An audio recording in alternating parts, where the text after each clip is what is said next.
बच्चों हम लोगों ने कल संज्ञा के बारे में पढ़ा था और परिभाषा पढ़ी थी। आज हम लोग संज्ञा के भेद के बारे में जानेंगे। संज्ञा का दूसरा नाम ही नाम होता है, ठीक है।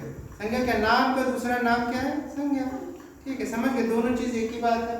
संज्ञा या नाम कह सकते हैं इसे। एक परिभाषा पढ़ी थी वो वाली तो जान लो, लेकिन ये सबसे सरल परिभाषा है, ठीक है।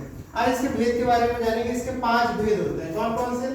पहला व्यक्तिवाचक है, दूसरा हमारा जातिवाचक संज्ञा है, तीसरा द्रव्यवाचक संज्ञा है, चौथा हमारा समूहवाचक संज्ञा है और पांचवी हमारा भाववाचक संज्ञा है।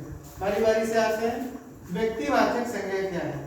इसमें व्यक्ति, देश, नदियां, शहर या पुस्तक के नाम होंगे। संज्ञा का मतलब पहले बता चुके हैं, नाम से है, ठीक है। तो नाम है इसमें व्यक्ति देख लो, राम, श्याम, गीता, सीता।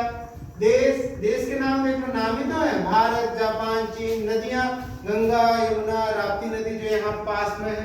शहर देख लो, बलरामपुर, लखनऊ, दिल्ली। पुस्तक, रामायण, महाभारत, ठीक है। तो व्यक्तिवाचक संज्ञा यानी स्पेसिफिक नाम ले देंगे उसको, ठीक है।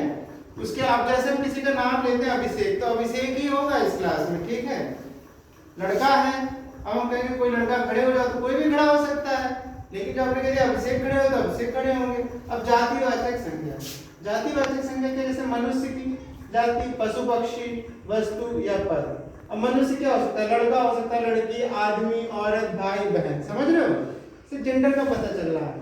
पशु पक्षी में गाय, घोड़ा, तोता, मोर। वस्तु घर, घड़ी, मेज, कुर्सी, किताब, बैग, ये सब चीजें होती हैं। और पद शिक्षक, लेखक, विद्यार्थी, मंत्री, ठीक है।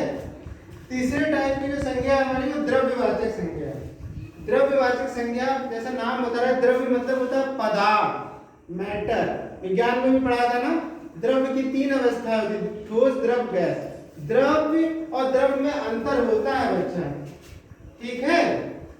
जैसे ये लिखा हुआ है, द्रव्य लिखा है, इसका मतलब होता है मैटर या पदार्थ। ये नहीं लिखा है, ये नहीं लिखा हुआ है, इसका मतलब अवस्था से, ठीक है।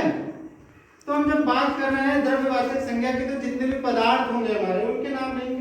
जैसे धातु का नाम रख दिया, खनिज का नाम रख दिया, खाने पीने की वस्तुएं, जितनी भी वस्तुएं हैं, ठीक है, वो द्रव्यवाचक संज्ञा में। पदार्थ, इसे हम छू सकते हैं, नाप तौल भी सकते हैं। अब हमारा आता चौथा समूहवाचक संज्ञा। कुछ चीजों का समूह बना लेते, जैसे टीम हो गई, इंडियन टीम हो गई, ठीक है। परिवार, व्यक्तियों का समूह हो गया, जैसे परिवार, संघ, सेना, झुंड। और वस्तुओं का समूह हो गया, गुच्छा, कुंज, ढेर, श्रृंखला। श्रृंखला मतलब चैन, सीरीज, ठीक है। और सबसे आखिरी में हमारी है भाववाचक संज्ञा। भाववाचक संज्ञा, भाव को किसी तौला नहीं जा सकता, मापा नहीं जा सकता। अब कोई कहते हैं हम बहुत ईमानदार हैं, तो ईमानदारी एक भाव है। बचपन, बचपना, बचपना क्या एक भाव है। बुढ़ापा क्या एक भाव है, ठीक है। तो भाववाचक संज्ञा ये 3 प्रकार से बनाई जा सकती है। क्रियाओं से भाववाचक संज्ञा बन सकती है, संज्ञा से बन सकती है, विशेषण से बन सकती है। संज्ञा एक विकारी रूप है, ठीक है। विकार मतलब इसमें विकार उत्पन्न हो जाता है।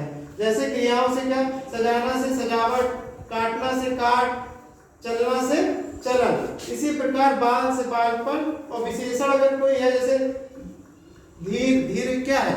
हमारे विशेष, धीर व्यक्ति यानी विशेषता बता रहा है व्यक्ति की, तो विशेषण है। तो धैर्य जब बोल देंगे तो हमारी संज्ञा हो जाएगी, कैसे? भाववाचक संज्ञा हो जाएगी, ठीक है बच्चा। और ये जो संज्ञा के शब्द होते हैं विकारी होते हैं। विकारी जैसे लड़का है, लड़की, यानी विकार उनमें बदलाव हो जाता है, ठीक है।